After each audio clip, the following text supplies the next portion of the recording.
Hey guys, Chris here again. This is a winter update. It's February and I'm up in the Northeast. We've been pretty fortunate. We haven't got much snow. It's been cold as heck. But anyway, that brings me to the reason why I'm making this video. The battery was dead in my truck. It's been sitting. Unfortunately, this truck's been sitting outside. I don't have room in my garage to put it in. Eventually, this truck will become an inside vehicle, but for now, I'm storing it behind my house. So, the battery was dead. I happen to have this battery that I bought from my work truck, which is an F-150. Don't shame me for that, but it's a good truck.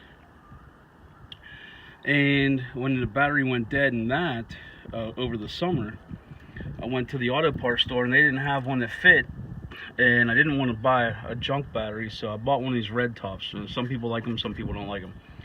But I did notice that it had side terminals on it and top terminals, even though it was for the Ford. So I figured, well, when this battery in this truck went bad, I would buy a new battery for the Ford and try to see if this fit in here. And since it did have side terminals, they're a little closer together than the GM version of this battery.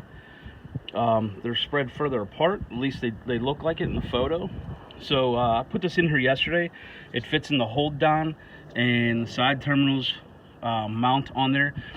And you can see the top terminals were used in my Ford, which is a 2012. But down in my garage, I had some of these. These are nickel-plated brass Tsunami. And what I'm going to do, and it has this plastic coating on it too, because you can see there's this support bar here. It's pretty close to this positive terminal. And these are labeled. If you look at them, there's a negative side there. And I think it's because the negative terminal is just a little bit smaller. And this one has a positive, if you look at it right there. Now it gives you a 4-gauge out and 2 8-gauge outs. So I'm going to put that on here, and that'll allow me to run accessories. Like I do plan on putting an amp in here, which I haven't done yet. I'm waiting for the weather to break. And I want to wire up this. This is the main reason for making this video. This is a CTEK. It's a maintainer, I would call it. You turn it on, and it supposedly has 4 stages of keeping a battery fully charged.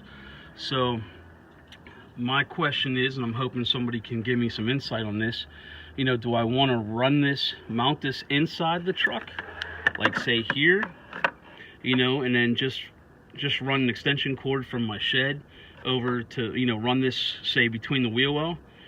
Or do I want to just run, you know, this end of the cable, leave it maybe sitting on my wheel, and, you know, not mount it in the truck? I wanted to mount it right here to this battery, this, you know, this box here for the electrical center, and, you know, keep it in here permanently.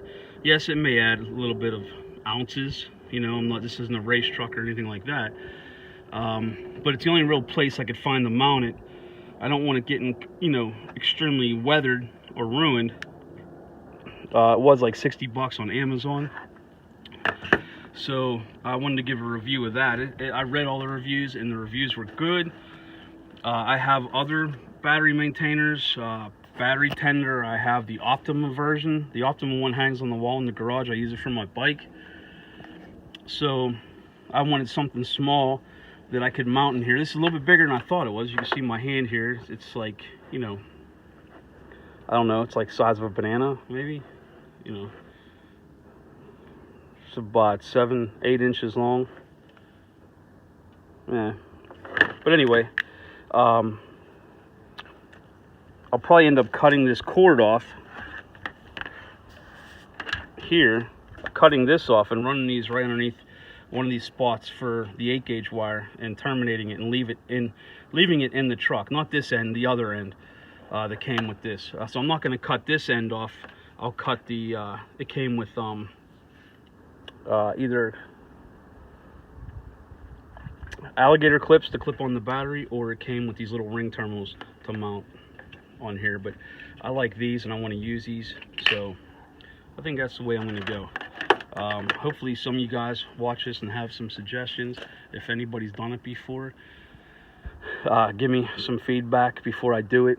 It's kind of cold right now, but I figure I don't want this battery to go dead. It's fully charged. I just did this yesterday, so at some point I want to put this battery maintainer on to keep the battery charged.